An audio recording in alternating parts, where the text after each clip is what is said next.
الله أكبر. أعوذ بالله من الشيطان الرجيم. بسم الله الرحمن الرحيم.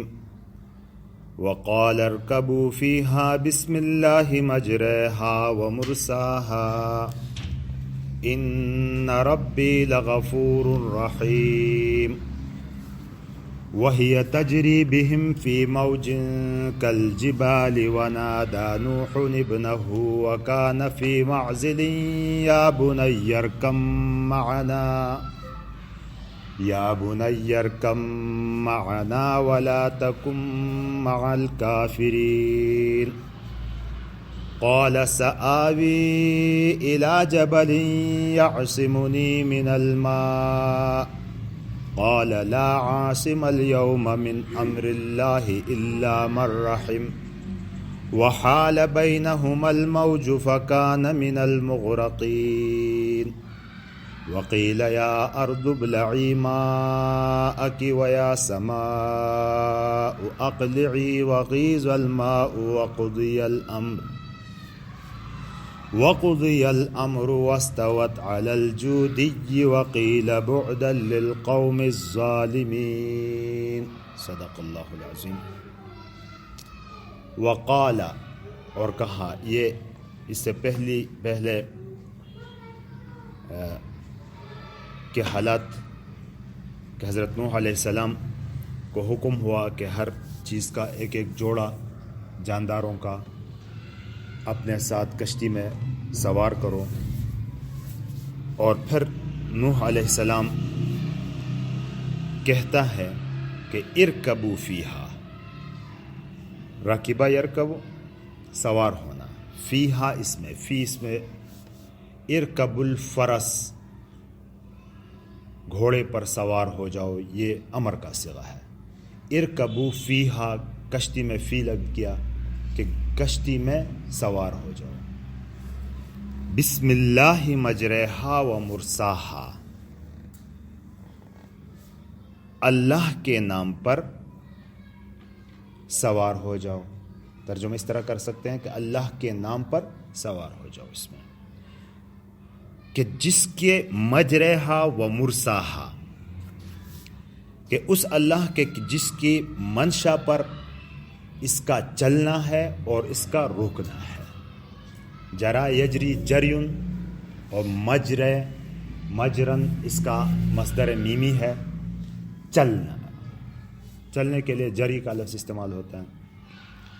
ارسا یرسی ارساءن، قائم ہونا، رکنا، کھڑا ہونا، یہ بھی مصدر میمی ہے، اور اس کا رکنا اور چلنا اللہ کے نام پر ہے. گویا کہ ایک تو یہاں یہ بتایا گیا کہ اب جو طوفان آنے لگا تھا نوح علیہ السلام کی قوم پر، اس میں بچنا اور اس میں ہمارے کشتی کا چلنا اور پھر کہیں جا کے رکنا، یہ اللہ ہی کے منشا کے مطابق ہوگا، اور کسی کے بس کی بات یہ نہیں ہوگی کہ کوئی اس کو چلا سکے یا اس کو کہیں جا کے بچا سکے اور روک سکے کہیں. تو اس کا چلنا بھی اللہ کے حکم کے مطابق نام پر ہے، اور اسی کی منشا کے مطابق یہ رکے گی بھی کشتی جہاں رکنی ہے. اور یہاں سے آداب سفر بھی ہیں کہ اگر دیکھا جائے تو جن چیزوں پر ہم سفر کرتے ہیں وہ چیزیں اللہ کی قدرت سے چل رہی ہوتی ہیں. پہیوں والی چیزیں ہیں، پہیا کا ایجاد ہونا، پہیے کا بننا، پھر اس کے لیے انجن کا بننا، یہ ساری چیزیں، ان کو بنانے کی صلاحیت کا پیدا ہونا، یہ سارا کچھ اللہ کی طرف سے ہے. جی، ایندھن کا بننا، اور ایندھن میں ایسی قوت رکھنا، یہ سب کس کے بنانے سے ہوا ہے؟ اللہ ہی کے سے. اسی کے نام پہ چلتا ہے، اسی کے کہنے سے یہ رکتا ہے. یہی چیزیں فائدہ دینے کے لیے ہوتی ہیں، اللہ کی مرضی ہو تو نقصان دے دیتی ہیں. یہی چیز جہاں نقصان ہوتا ہے، اللہ کی مرضی ہو تو فائدہ پہنچتا ہے. تو اللہ ہی کے نام پر چلنا بھی ہے، ان کا رکنا بھی اللہ ہی کے نام پر ہے. اسی یقین کے ساتھ ان چیزوں کو استعمال کرنا چاہیے.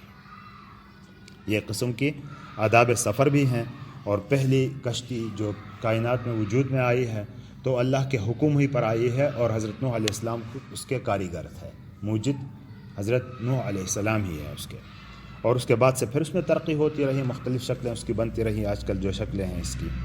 وقال ارکبوا فیہا بسم اللہ مجریہا ومرساہا، اور کہا کہ سوار ہو جاؤ اس میں اللہ کے نام پر کہ جس کا چلنا اور اس کا رکنا اسی کے نام پر ہے۔ تو چلی یہ شروع میں، اور پھر جا کے رکی۔ روایات میں آتا ہے کہ 6 مہینے تک یہ اس طوفانی کشمکشی میں رہے، تقریباً 6 مہینے تک، اور پھر آخر میں ایک پہاڑ جس کا نام ابھی آگے آ رہا ہے، اس جودی پہاڑ پر پھر رک گئی، اور وہ جودی پہاڑ بھی یہ عراق کے شہر موصل میں ہے، اور یہی مسکن تھا حضرت نوح علیہ السلام کا بھی تھا، اور یہاں جا کے وہ رکی، اور بعض اس میں لکھا ہے کہ ارارات نام کا کوئی وہ ہے، بائبل میں اس کا نام آتا ہے ارارات کا، آج کل بھی یہ ارارات کے نام سے مشہور ہے یہ جگہ۔ اور ارارات میں ایک پہاڑی ہے جودی، کہتے ہیں کہ یہ ارارات ایک علاقہ ہے پورا، وہاں ایک جودی پہاڑی ہے، تو اس کے اوپر یہ کشتی رکی تھی، اور عراق میں۔ اور آج بھی وہاں ویسے باتیں آ رہی ہیں، اللہ جانتا ہے کتنی صحیح ہوں، کہ کچھ ٹکڑے مل جاتے ہیں تبرک کے طور پر، لوگوں نے ان کو رکھا بھی ہے کہ یہ اس کشتی کے آثار اب بھی ہیں۔ جی سر، ہاں یہ باتیں بہرحال آتی ہیں اخباروں میں۔ ان ربی لغفور الرحیم، بے شک میرا رب غفور ہے اور رحیم ہے، بڑا بخشنے والا اور رحم کرنے والا ہے۔ کیا مطلب ہے اس کا؟ کہ جو سرکش ہے، جن کے بارے میں فیصلہ ہو چکا، وہ تو چلے جائیں گے، لیکن باقی انسان، ممکن ہے کشتی میں بیٹھے ہوئے لوگوں کے دلوں میں بھی یہ بات آ سکتی تھی کہ ہم سے بھی کمی کوتاہیاں ہوئی ہیں، تو کمی کوتاہیوں پر اللہ معاف کرنے والا ہے، اور معافی کی وہ بتا بھی دیا، اس سے پہلے بھی آ گیا تھا کہ استغفار اور توبہ ایسی چیز اللہ نے دی ہے ہمیں، ایسی ایک بڑی نعمت ہے کہ اس نعمت سے فائدہ نہ اٹھانا بڑی کم بختی ہے، یہ کہ استغفار اور توبہ ایسی چیزیں ہیں کہ اس سے ہر وقت فائدہ اٹھانا چاہیے۔ تو استغفار اور توبہ سے تو بڑے بڑے گناہ معاف ہو جاتے ہیں، ویسے باقی چھوٹے موٹے گناہ ہوں تو ان کے معافی کی اور بھی صورتیں ہیں، مثلا نیکی کا عمل گناہوں کو کھا جاتا ہے، ان الحسنات یذہبن السیئات، کہ نیکی کا کام کریں آپ تو مثلا وضو بناتے ہیں، وضو کرتے ہوئے کہتے ہیں کہ ہر قطرے سے گناہ ٹپکتے ہیں، تو یہ بھی صورتیں ہیں اللہ کے معاف کرنے کی، تو اللہ غفور الرحیم ہے۔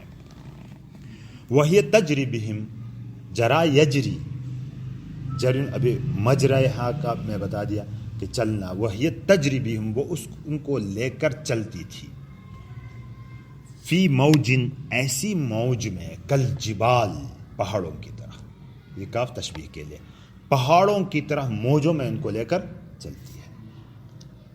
اب موج واحد استعمال ہوا ہے، ممکن ہے اس میں جمع ہو کہ اس میں جمع، اور اس کی کہ ایسے موجوں، ایسی لہروں میں، موج موجن کے معنی ہے جوش کے بھی آتے ہیں، لہروں کے بھی آتے ہیں، کہ یہ ایسی موجوں میں چل رہی ہیں ان کو لے کر جیسے کہ پہاڑ ہوں، پہاڑوں کی طرح کی موجیں تھیں، اور یہ پہاڑوں کی طرح کی موجیں، پہاڑ بھی اس میں ڈوبنے لگے تھے، اور اس میں مختلف قسم کی روایات آتی ہیں کہ کہیں پہاڑوں کے اوپر روایت میں آتا ہے کہ کوئی 15 گز اوپر پانی اٹھا ہوا تھا، کہیں آتا ہے کہ 40 گز، ممکن ہے دونوں ہوں، کہ چھوٹی پہاڑیاں ہوں ان کے اوپر 15 گز ہوں، بڑی پہاڑیوں کے اوپر، اور چھوٹی پہاڑیوں کے حساب سے اگر دیکھا جائے تو 40 گز ہو، اتنا پانی جمع ہو گیا تھا۔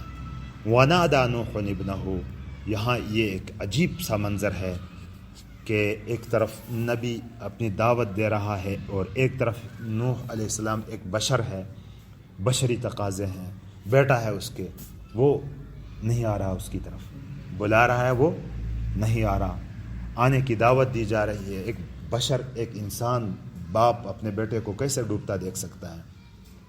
تو اس دوران وہ چیخ اٹھتا ہے کہ یا بنی ارکب معنا، ونادى نوح ابنہ، اور پکارا نوح نے اپنے بیٹے کو۔ یہ نوح ابنہ ہے، یہ لفظ نوح ابنہ، تو یہ میں تو سمجھ رہا تھا کہ آپ نے نحو کی کتاب شروع نہیں کی ابھی، مجھے پتہ چلا کہ کافی کتاب آگے پڑھی ہے، تو نحو کی باتیں ہیں بیچ بیچ میں آتی رہیں گی انشاءاللہ تعالیٰ۔ میں سمجھ صرف صرف کا کہہ رہا تھا تو صرفی باتیں تو میں ٹچ کر رہا تھا، اور نحو کی باتیں میں ٹچ نہیں کر رہا تھا، تو آئندہ کوشش کریں گے کہ وہ بھی اس میں ہلکا پھلکا کچھ ان کا بھی ہو جائے۔ تو نوح ابنہ، یہ اس میں ہے نوح ابنہ، نوح، یہ ہن میں نون ساکن ہے نا اس میں، تو نون تنوین جس کو کہا جاتا ہے، اس نون ساکن حمزہ تو وصل ہے تو یہ گر گیا، با ہے با بھی ساکن ہے، تو عام طور پر عربی میں اس کو یہ نون نہیں لکھا جاتا ہے اس میں، لیکن یہ نون اتصال ہوتا ہے، یہ پڑھا جاتا ہے۔ اور نون قاری صاحب اس کو کیا کہتے ہیں، ایک لفظ ہے اس کے لیے اردو میں بھی استعمال، قطنی، نون قطنی کہتے ہیں اس کو، لیکن یہ نون اتصال ہے، ان دونوں کو ملانے کے لیے یہ نون پیدا ہوتا ہے۔ عربی عبارات میں اور قرآن پاک کے جتنے نسخے ہیں، عربی جو نسخے ہیں عرب کے، وہاں یہ نہیں لکھا ہوتا ہے، کیونکہ وہ لوگ غلطی نہیں کرتے، وہ اس کو نوح ابنہ پڑھتے ہیں، ایسا لکھا ہوا بھی ایسا ہی پڑھتے ہیں، لیکن ہمارے عجم کے لیے مشکل یہ ہے کہ جب تک لکھا گیا نہ ہو تو اس وقت تک ہم پڑھ نہیں سکتے، اس لیے یہاں نون قطنی لکھا جاتا ہے، نون اتصال ہے یہ۔ وَنَادَى نُوحٌ ابْنَهُ، اور نوح علیہ السلام نے اپنے بیٹے کو پکارا، وَكَانَ فِي مَعْزِلٍ، عزل یعزل کے معنی ہوتے ہیں جدا ہونا، الگ ہونا، تنہا ہونا، اعتزال، معتزل بھی، اعتزال کا بھی یہی معنی آتا ہے، معتزلین کہتے ہیں نا الگ ہوئے لوگ، فی معزل، وہ تنہا جدا تھا، الگ تھا، تو بیٹے کو باپ پکارتا ہے، جیسے ایسا ہی منظر ہے کہ کوئی خدا نخواستہ زلزلہ آ رہا ہو اور باپ اپنے بچوں کو سب کو لے کر ایک طرف نکل رہا ہو، اور ایک بار بیٹا اندر سے نہ نکل رہا ہو تو چیخ رہا ہے کہ آؤ میرے پاس، ہاتھ پکڑو یہاں سے آؤ، تو یہاں پدر کی جو شفقت ہے وہ ابھر رہی ہے کہ وَنَادَى نُوحٌ ابْنَهُ وَكَانَ فِي مَعْزِلٍ، وہ الگ تھلگ تھا، یا بُنَيَّ ارْكَب مَعَنَا، اے ہمارے بیٹے سوار ہو جاؤ ہمارے ساتھ، یا بنیہ، یہ بنیہ کا لفظ پیار سے کہا جاتا ہے، اے میرے چھوٹے بچے مبلبول، یا بنیہ، اے میرے بیٹے، ارکب، سوار ہو جاؤ، رکب یرکب سے ہے، امر کا صیغہ ہے، ارکب معنا، ہمارے ساتھ سوار ہو جاؤ۔ یہاں ارکب معنا، اس میں آپ پڑھیں گے کہ با کے بعد میم ہے، با ساکن، میم بھی ساکن ہے، میم ہے اس کے ساتھ، قریب المخرج ہیں یہ، تو ان کا ادغام ہوتا ہے، ارکم معنا پڑھتے ہیں اس کو، یا بنی ارکم معنا ولا تکم مع الکافرین، اور نہ ہو جائیو کافروں میں سے، اور کافروں میں شامل مت ہو جاؤ، بیٹا ادھر آ جاؤ ہمارے ساتھ، سوار ہو جاؤ۔ یہ کہتے ہیں ممکن ہے کہ اس وقت حضرت نوح علیہ السلام کو پتہ نہیں تھا کہ یہ کافر ہو چکا ہے، اس لیے ان کو پکار رہا تھا، یا یہ بھی ہو سکتا ہے کہ نوح علیہ السلام اب بھی منتیں کر رہا تھا کہ کسی طرح ایمان لائے اور ہمارے ساتھ آ جائے اگر پتہ ہو۔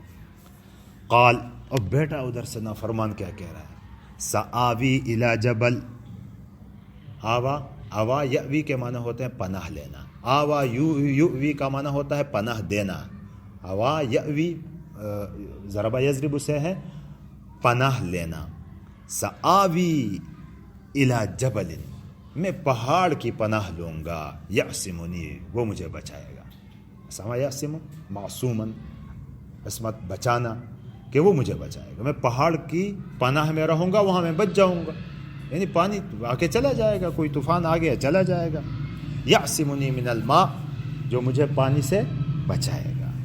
قال، اب پھر منتیں کر رہا ہے، پھر سمجھا رہا ہے نوح علیہ السلام اپنے بیٹوں کو، لا عاصم اليوم، آج کے دن بچانے والا کوئی نہیں ہے، من امر اللہ، اللہ کے امر سے، اللہ کے حکم سے آج کوئی بچانے والا نہیں ہے۔ یہاں امر سے مراد عذاب ہے کہ اللہ کے عذاب سے آج کوئی بچانے والا نہیں ہے، الا من رحم، مگر جس پر وہ رحم کرے، رحم اسی پر کیا ہے جو ایمان لے آئے ہیں۔ تو یہ باتیں باپ بیٹے میں چل رہی ہیں کہ اچانک وحال بینہم الموج، حال یحول کے معنی حائل ہونا، آڑے میں آنا، آڑ میں آنا، اور آڑ میں آ گئی ایک موج، فکان من المغرقین، تو وہ ہو گیا غرق ہونے والوں میں، وہ ڈوبنے والوں میں شامل ہو گیا۔ وقیل، اب یہ کام ہو گیا تو اب اگلا حکم اللہ کا آیا. یہ کہتے ہیں کہ کوئی تقریباً 6 مہینے تک یہ اسی طرح رہے تو یہ کیا منظر ہوگا وہ کہ کبھی موجیں آ رہی ہیں، الٹ ہو رہی ہیں، ادھر ہو رہی ہیں، تو اس دوران لوگوں کی کیا کیفیت ہوگی. 6 مہینے تک اس طرح رہتے رہتے جب سارے جراثیم ہی کفر کے ختم ہو گئے تو پھر ان کو جودی پہاڑ پر جا کے روک دیا. اور یہ دن تھا، کہتے ہیں 10 رجب کو یہ آیا تھا اور 10 محرم کو یہ جودی پہاڑ پر یہ کشتی رک گئی ہے. 6 مہینے کی مسافت ہے. اور حضرت نوح علیہ السلام کے بارے میں آتا ہے کہ اس دن خود انہوں نے بھی روزہ رکھا شکرانے کے طور پر، اور اپنی قوم سے بھی رکھوایا، ان سے بھی کہا کہ آپ روزہ رکھیں. تو یہ عشرہ جو ہوتا ہے محرم کا، یہ انبیاء سابقین سے ہی معظم اور محترم چلا آیا ہے. لیکن آج کل لوگ اس کو سمجھتے ہیں کہ یہ شاید حضرت حسن و حسین رضی اللہ عنہ کی نسبت سے ہے. یہ اتفاق سے ان کا واقعہ بھی، ان مقدس ہستیوں کا واقعہ بھی اسی دن آیا تھا. اسی لیے تو حضور صلی اللہ علیہ وسلم نے جب پوچھا کہ یہ لوگ کیا کر رہے ہیں یہود، تو یہودی روزہ رکھ رہے تھے. تو اس دن کون سا روزہ رکھ رہے ہیں؟ کہتے ہمیں موسیٰ علیہ السلام کو، بنی اسرائیل کو اس دن نجات ملی تھی فرعون کو، تو اس لیے عشرہ کا یہ محرم کے 10 تاریخ کو وہ روزہ رکھتے تھے. تو حضور صلی اللہ علیہ وسلم نے فرمایا کہ اس کے زیادہ ہم مستحق ہیں، لہٰذا تم بھی رکھو روزہ. مسلمانوں کو حکم دیا، لیکن یہ ہے کہ یہودیوں کے ساتھ مشابہت نہ ہو جائے، لہٰذا 1 دن پہلے یا 1 دن بعد بھی اس کے ساتھ ملاؤ. تو 2 دن کا روزہ رکھتے ہیں. اور یہ چلا آ رہا ہے سابق انبیاء علیہ والسلام کے زمانے سے ہی. وقیل، اب یہ حکم اگلا آیا، یا ارض، اے زمین، ابلعی ماءکی، بلع یبلع، نگلنا. ابتلاع یبتلع کے معنی بھی نگلنے کے آتے ہیں، یعنی کہ ڈائریکٹ منہ میں اندر لے جانا. سلاونگ کا کیا کہتے ہیں انگریزی میں اس کو؟ سوالنگ، کہ منہ میں رو کے بغیر سیدھا اندر پیٹ میں لے جانا. کہ آپ زمین کو حکم دیا.